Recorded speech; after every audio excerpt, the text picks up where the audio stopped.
bom dia pessoal, tudo bem com vocês? Aqui é o Betão para mais uma aula de física. Então, gente, se vocês estão assistindo essa aula aqui em formato de videoaula, tá? É porque eu estou aqui sem energia elétrica aqui em casa, tá bom? O poste explodiu, né? Aqui na terça-feira. E aí acabou que afetou alguns fios aqui que foram necessários à substituição, tá? Então, agora na quarta-feira de manhã é muito provável que eu esteja sem energia elétrica aqui em casa, tá bom? Bom, mas isso não vai nos impedir, né, de ter essa aula, porque eu estou gravando ela na terça-feira.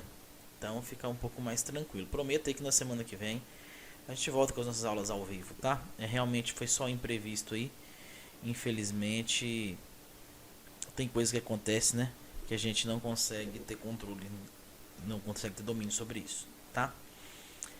Mas enfim, vamos aqui resolver os exercícios de aplicando conhecimentos, tá? Vamos fazer esses exercícios aqui.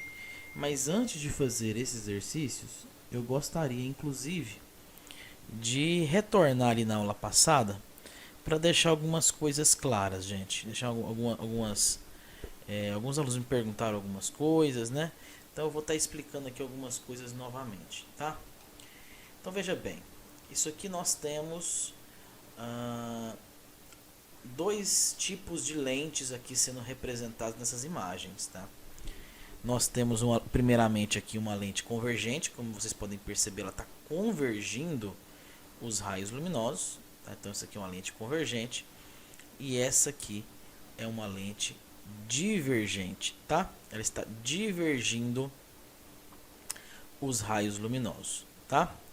Então seria aí mais ou menos essa ideia de lentes convergentes e lentes divergentes. Numa lente convergente, como eu havia falado para vocês, a borda é mais fina e o centro é mais espesso. Isso numa lente convergente. Numa lente divergente é o contrário, a borda é mais grossa e o centro é mais fino. Só que essa lente convergente divergente, dessa forma aqui, né, só se aplica no ar. Como assim só se aplica no ar, né? Só se aplica no ar porque é o seguinte, se você pegar essa lente aqui, né, que é uma lente convergente no ar, né, ela está convergindo os raios luminosos. Pega essa lente e colocar dentro de um recipiente onde o índice de refração é maior do que o do vidro, ela vai inverter o comportamento. Então ela vai começar a se comportar como uma lente divergente, tá? Então, gente, essa questão de ser bordas finas e centro espesso ser uma lente convergente só vale para o ar, tá?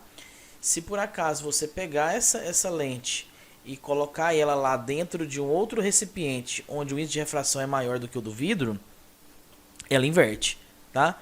A convergente passa a se comportar como divergente, a divergente passa a se comportar como convergente, tá? Seria mais ou menos essa ideia.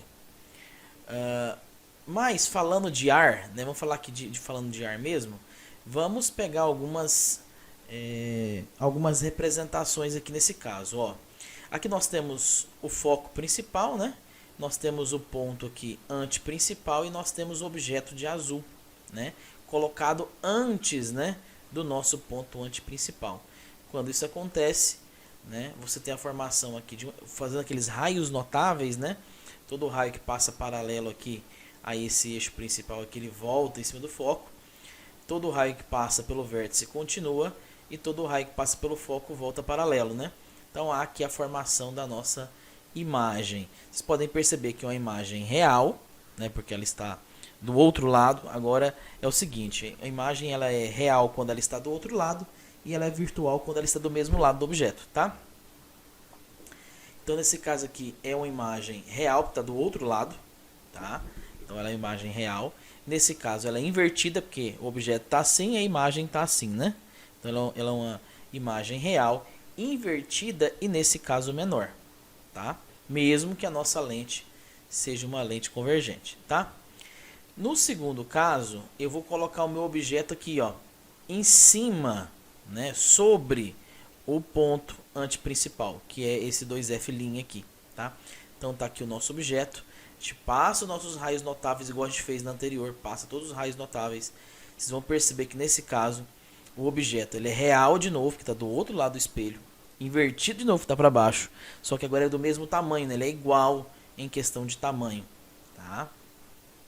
Então você tem isso aqui quando o objeto é colocado em cima do nosso ponto aqui antiprincipal, tá? Bom, nós temos aqui uma terceira ocasião, né? Quando o nosso objeto ele fica entre o ponto antiprincipal e entre o foco, né? Então o que vai acontecer nesse caso? Você passa aqueles raios notáveis novamente e você vai perceber aqui, né? Se você passar aquele que passa pelo foco aqui, ele vai vir paralelo aqui, vai dar aqui também, tá? Se você passar os mesmos três raios aqui notáveis, eles vão dar no mesmo lugar, que é nesse ponto aqui, ó. Então nesse caso a imagem é real, ela é invertida e maior, tá?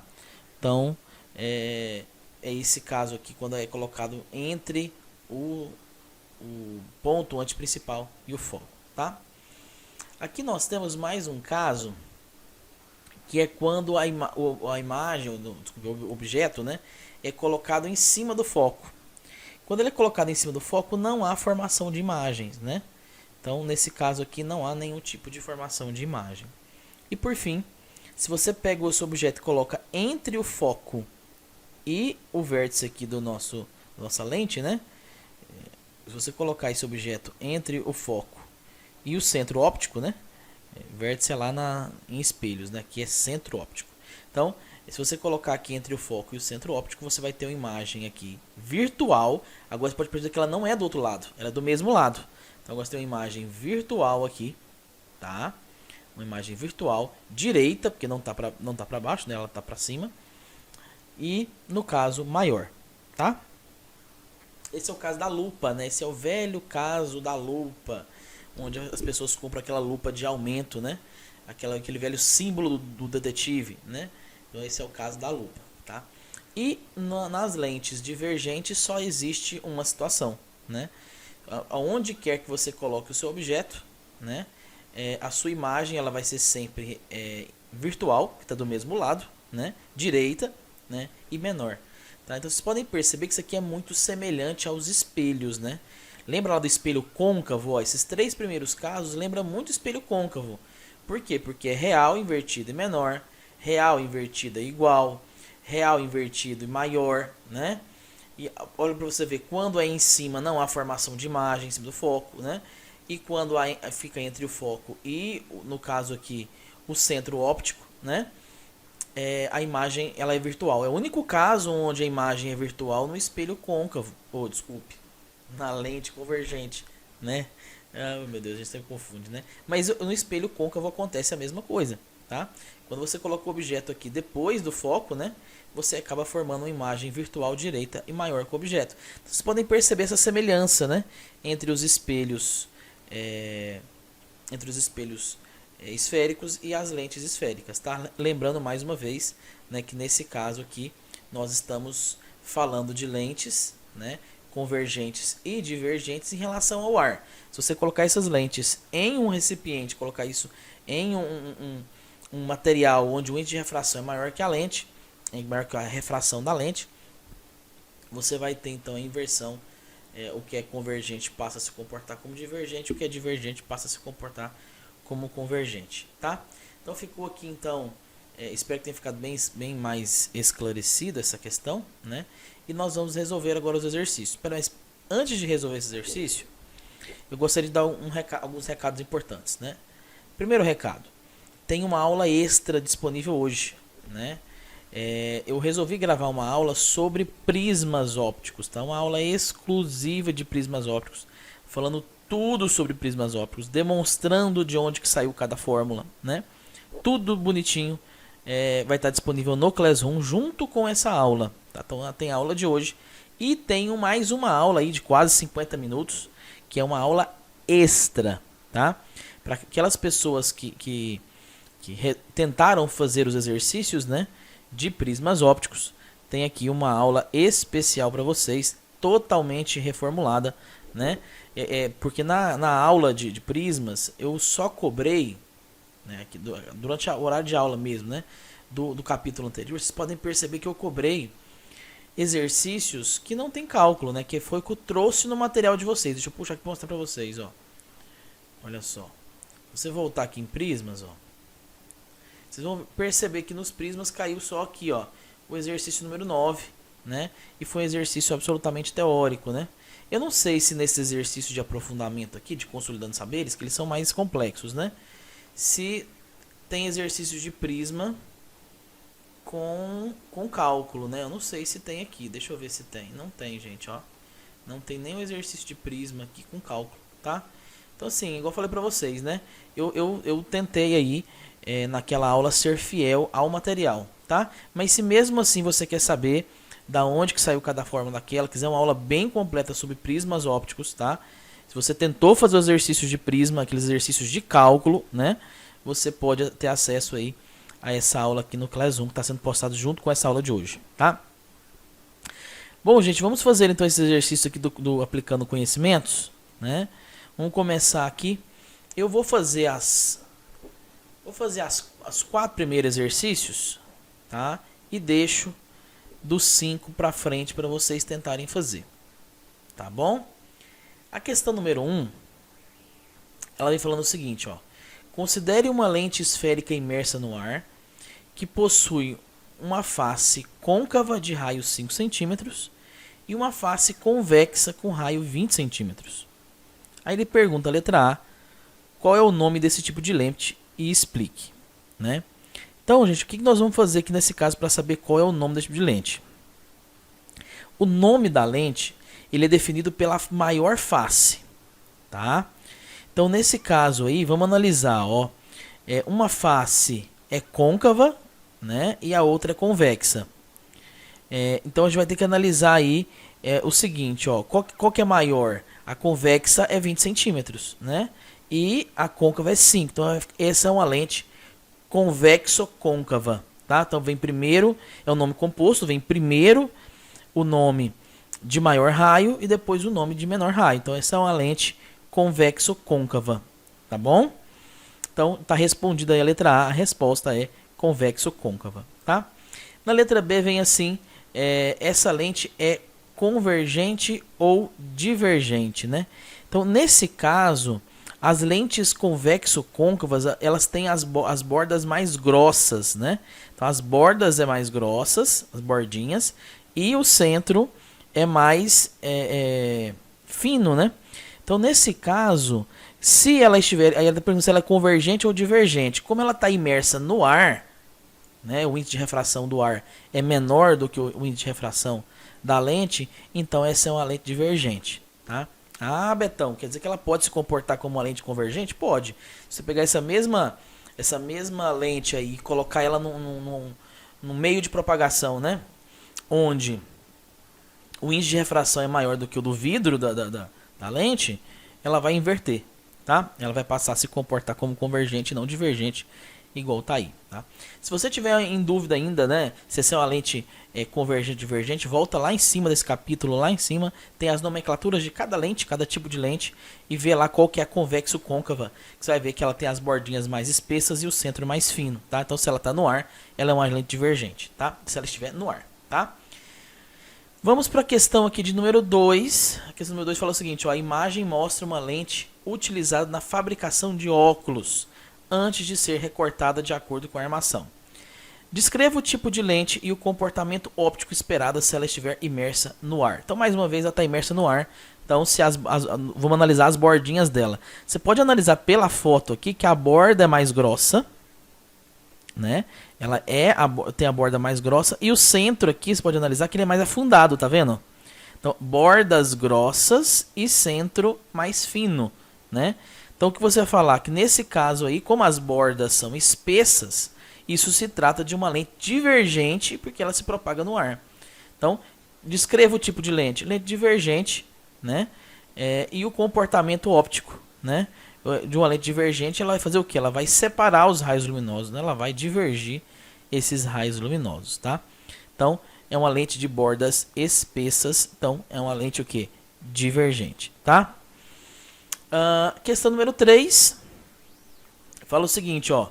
Um estudante produziu uma lente plano-côncava, tá? Utilizando gelo e analisou em duas situações diferentes, imersa no ar e imersa no óleo. Qual o comportamento óptico da lente em cada caso? Considere os índices de refração do gelo, do ar e da glicerina, respectivamente, 1,3, 1 e 1,6. Então vamos lá. Ele tem uma lente plano-côncava, né? Se é uma lente plano-côncava, ela apresenta bordas finas, tá? Então ela apresenta bordas finas. Se ela tem bordas finas e se ela está imersa no ar, ela é uma lente convergente, tá? Mas quando você passa, analisou no gelo, né? Utilizando o gelo e analisou em duas situações diferentes, no ar e no óleo, tá? Então tá aqui, o óleo é 1,6, né? O índice de refração do ar é 1 e o do gelo é 1,3. Então vocês podem perceber que no segundo caso, ó, o índice de refração do nosso óleo, que é 1,6, é maior que o índice de refração do gelo, que é 1,3. Aí no segundo caso, cai naquele caso que eu falei para vocês, quando o índice de refração do meio é maior do que o índice de refração da lente, né, do objeto que compõe, da substância que compõe a lente, ela inverte e ela passa a ser então divergente. Então quando ela está imersa no ar, ela é uma lente convergente, e quando ela está imersa no óleo, ela é uma lente divergente. E se você quiser justificar, você vai falar, né, do índice de refração, né? Como o índice de refração do ar é 1 e do gelo é 1,3 e as bordas são bordas finas, né? Você vai ter então uma lente convergente no ar, né? E uma lente divergente no óleo, porque o índice de refração do óleo é maior do que o índice de refração do gelo, né? Que é o objeto, que é a substância que compõe a nossa lente, tá? Bom, essa é a questão número 4. Eu vou ver se eu consigo adaptar aqui a minha canetinha, né? Pra gente fazer ela aqui, ó. Vamos ver se eu consigo adaptar essa canetinha aqui. Primeiro eu vou tentar fazer aqui um negócio interessante, que é o seguinte, ó. Vou fazer um prolongamento aqui primeiro, peraí. Aqui. Vou fazer um prolongamento aqui assim. Para essa lente ficar maior, né? Para quando a gente for passar os raios luminosos aqui por dentro dela, né? Bom, o que vai acontecer nessa número 4? Ela fala o seguinte, ó. Eu tentei deixar isso aqui maior, tá, gente?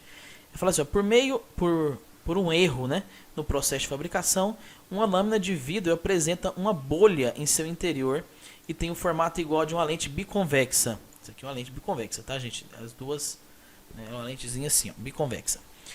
Como representa na imagem.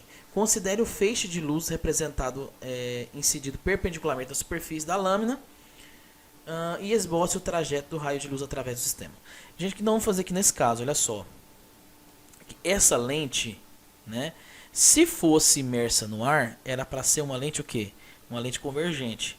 Só que como ela é uma lente feita de ar e está imersa no vidro, então você pode perceber que esse índice de refração aqui, ó, do vidro, tá aqui o índice de refração do vidro, né? E aqui é o índice de refração do ar. Eu não consigo escrever aqui dentro. Oh, meu Deus. Depois que esse negócio ficou aqui na web, não ficou muito legal, né? Então o que acontece? O índice de refração do vidro é menor do que do ar. Desculpe, do ar é menor que do vidro, né? Então nesse caso, como o índice de refração do ar é menor que do vidro, essa lente, ao invés de ser uma lente convergente, ela passa a se comportar como uma lente o quê? Divergente. Então, e como está incidindo aqui 90 graus, ó, eu vou vir aqui, ó, bateu aqui, ela sofre uma refração, aqui sofre outra refração, aqui sofre outra refração, tá? Então, ó, mais uma vez, ó, como ela está no ângulo de 90 graus aqui continua reta, né? Nossa, gente, essa canetinha, meu Deus do céu. Vamos pegar aqui, ó, vamos tentar aqui do lado de... Meu Deus, não escreve. Vamos tentar outra cor aqui para ver se o trem escreve, né? Vamos ver aqui. Ó, vem reto aqui, bate aqui, ela sofre uma refração para cá. Saiu, sofre outra refração para cá. Saiu, sofre outra para cá. Então ela tá só ficando cada vez mais afastada. Eu vou colocar aqui na tela, gente, porque a canetinha aqui tá dando um probleminha com relação ao material. Mas eu vou colocar aqui na tela o comportamento do raio de luz, tá? Porque uma lente, ela se comporta como uma lente divergente, tá? Então, essa seria a questão número 4. Beleza? Nós estamos aí batendo 20 minutos de aula, né? Bom, então, aí eu peço para que vocês façam da questão número 5 até o final. Vocês vão fazer para mim até a 10. Tá? São só 6 exercícios aí, tá, gente, para vocês fazerem durante o restinho dessa aula, dá tempo tranquilo de fazer, tá? Fiquem tranquilos, dá tempo tranquilo de fazer aí das 5 até a 10, tá? A única coisa que eu vou pedir para vocês também é que ao concluir aqui agora, eu vou deixar a aula do poliedro também, tá? Que eu acho que para tentar dar uma enriquecida na nossa aula, tá? Ela tem a duração de uns 10 minutinhos, ela é ainda mais curta que essa aula minha, que durou 20 minutos, tá, gente? Então, faça essas atividades para mim. Se tiver alguma dúvida, me procure no WhatsApp, tá? Porque eu não vou estar no Meet, porque infelizmente eu estou sem energia elétrica nesse momento que você está assistindo a aula, né? Então você me procura lá no WhatsApp mesmo, que eu vou te ajudar na medida do possível, tá? Eu posso não responder na hora porque é muita gente fazendo perguntas ao mesmo tempo, tá? Mas faça a sua pergunta lá, que assim que possível eu vou tentar responder, tá bom? Então, gente, eu vou ficando por aqui. Essa foi mais uma aula de Física do Colégio Ápice. Eu sou o professor Roberto Couto, ficando por aqui. Assista agora, caso você queira, obviamente, a videoaula do poliedro. Um abraço e até a próxima. Falou!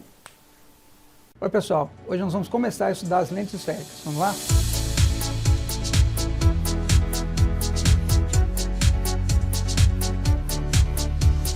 Então, pessoal, hoje nós vamos começar a estudar as lentes esféricas. Meus objetivos aqui são apresentar as lentes esféricas quanto às suas convergências, a saber, convergente e divergente. Apresentar os elementos de uma lente e o referencial de Gauss para lentes esféricas. Então, as lentes esféricas, elas são parte do nosso dia a dia, quer seja instrumentos ópticos, câmeras fotográficas, aparelhos de celular, óculos, instrumentos ópticos, telescópios, microscópios. Então elas são de ampla aplicação e a gente tem que ter pelo menos uma ideia de como é que ela funciona, não somente para o nosso vestibular, mas também para o nosso dia a dia. Então, como é que a gente define uma lente, né? Uma lente esférica é constituída por dois dióptros. Dióptros, se vocês se lembram, é a superfície de separação entre dois meios.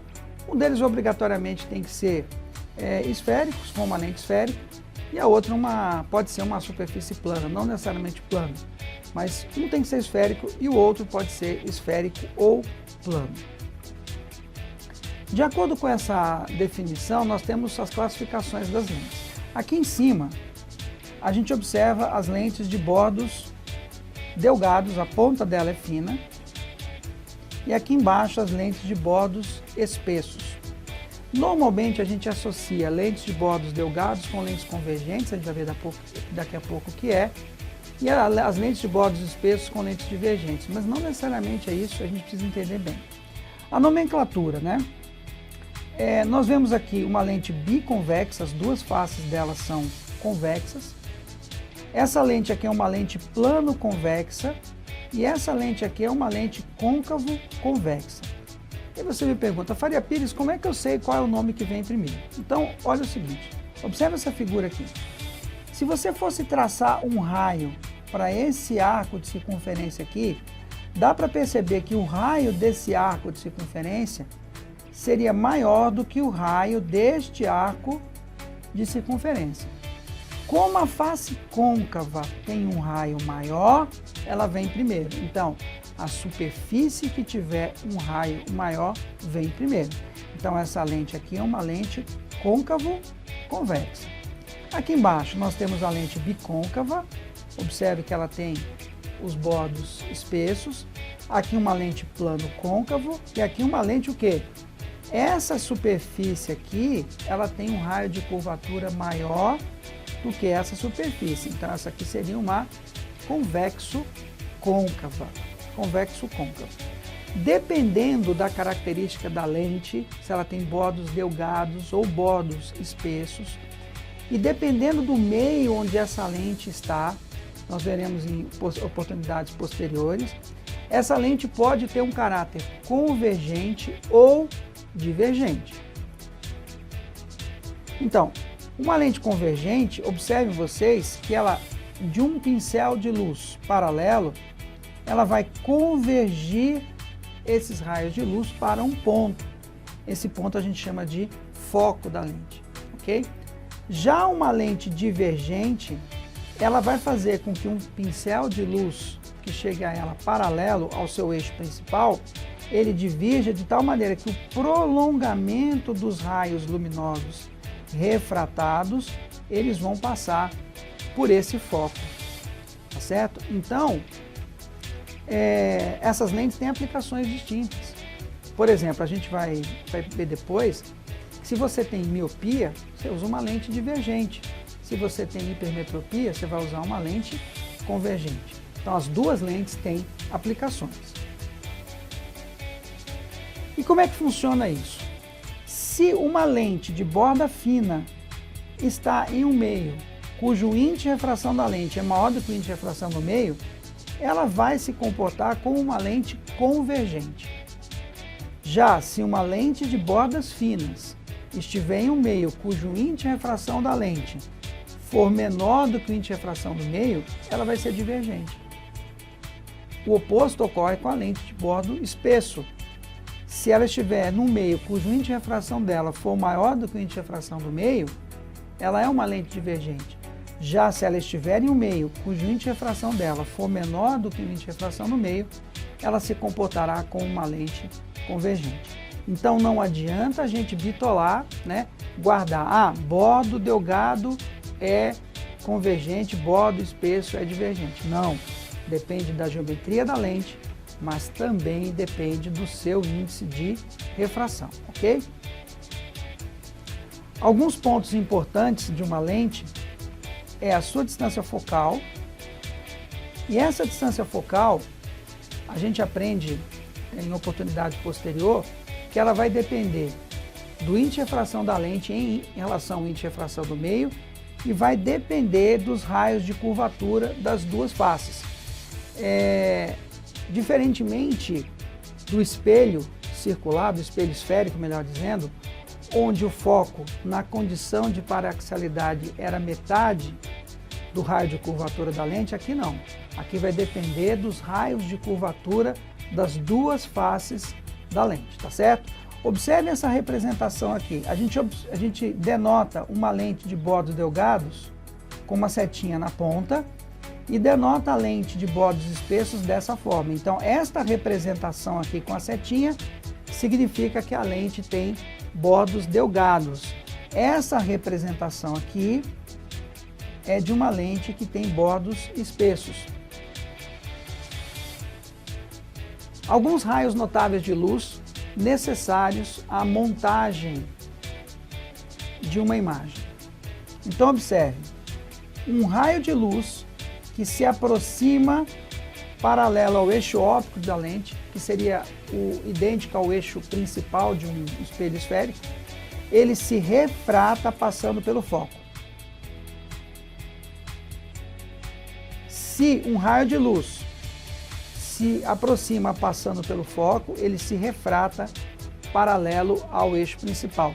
Isso seria exatamente uma aplicação de um princípio da ótica geométrica, que é a reversibilidade dos raios luminosos. Então, se o raio luminoso ele vem assim e passa desse jeito, quando ele voltar, ele vai ter exatamente o mesmo comportamento. Se um objeto, se um feixe de luz passa por esse ponto aqui é chamado ponto antiprincipal, que na condição de paraxialidade também é o dobro da distância focal, ele vai se refratar passando pelo outro ponto antiprincipal. E, finalmente, se um raio de luz passa pelo centro óptico da lente, ele vai se refratar sem sofrer desvio algum. Com o uso desses raios notáveis, a gente pode construir de maneira semelhante ao que fizemos com espelhos esféricos, imagens. Então, olha só, se a luz está vindo daqui, o P é positivo. Se ela está vindo aqui, o P é negativo. Se a luz está vindo daqui e a imagem se formar aqui, o P'. Lembrando que P' é a distância do objeto até o centro óptico. Então nós teremos P' positivo aqui, P' negativo aqui. E a equação que rege a relação entre distância focal distância do objeto até a lente, que é o P, distância da imagem até a lente, que é o P', é exatamente a mesma equação que nós temos para espelhos esféricos. Então essas equações são semelhantes e a gente pode fazer uma analogia muito forte, muito correta, de que se nós tivermos uma lente convergente, o comportamento dela é muito parecido com um espelho côncavo. Se nós tivermos uma lente divergente, o comportamento dela é muito semelhante ao de um espelho convexo. Então, se nós tivermos, por exemplo, um objeto além, supondo, por exemplo, que isso aqui seja a distância focal e aqui seja o ponto antiprincipal. Então, objeto além do ponto antiprincipal, imagem real, direita e menor do que o objeto. E assim vai. Todas as analogias que você, tudo aquilo que você aprendeu em espelhos esféricos, você pode utilizar em lentes. Lembrando, espelhos côncavos, lentes convergentes, espelhos convexos, lentes divergentes. Então hoje nós vimos então as lentes esféricas e a aplicação delas e a construção de imagens.